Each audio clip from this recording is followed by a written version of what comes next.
paused and reflected on the reason why you are who you are today. Everyone has a unique story, and today I want to share mine. I believe I am who I am because of my upbringing, my faith, and because of my outlook on life. Growing up, my parents believed in very tight-knit relationships with their families and friends. I shared a room with my brothers until I was at the age where it was no longer appropriate to share a room with your older siblings. But they shared a room together until they went to college, and that was a crazy change for them. We had park days, we all would play tag and run around and just laugh and have a good time. We would have our family dinner nights, huge meals, lots of laughs, board games, and really stupid things that we just thought were really fun as little kids. But it was amazing. And then there's always the last minute hangouts where you call someone and you're like, hey, I don't know what you're doing, but you're coming over right now.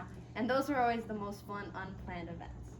Growing up like this, I learned to really value these friendships and relationships that were all built and centered around Christ. I was also raised, as my dad was a pastor's kid, in the church. So I grew up in a very church community, and I love that and want to change it for the world. This helped me grow my relationship with God and build my life on Him. I got baptized when I was 8 years old, and I devoted my life to Him and honoring Him through my actions and my character every day. I also started serving in the youth ministry, and I was in choir when I was in elementary school. I haven't stopped serving as a worship leader ever since, and I love it so much. It is so fun and something I wouldn't stop doing ever.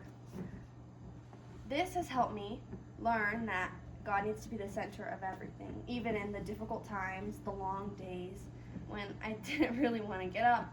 Work could be difficult, my friends could be a little annoying, but I had to learn to look for the little things, as my 6th grade self called it.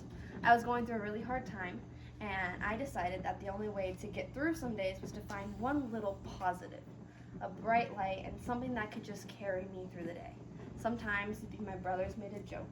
I got to see someone that I really wanted to hang out with, my family, my friends, or I saw a really pretty flower on the way to class, and I was like, wow, that was a pretty flower. And so I decided to find one tiny little thing, and this created a very optimistic viewpoint. Ever since then, when life gets hectic and I just don't feel like doing stuff, I look for one positive thing that can carry me through the rest of the day. And this is something that has really shaped who I am. I believe I am who I am, and that this all happened because of these 3 things. Because of my upbringing, because of my faith, and because of my outlook on life. Growing up like this, I learned to value my faith and my friends and the things that I really need because of how I was raised.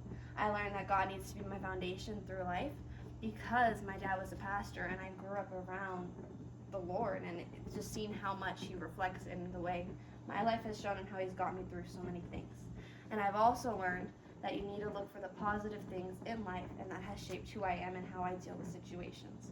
I hope that you can look and see why you are how you are and what values have been reflected through your life. Thank you so much for learning about me. Yeah. Guys, I'm done.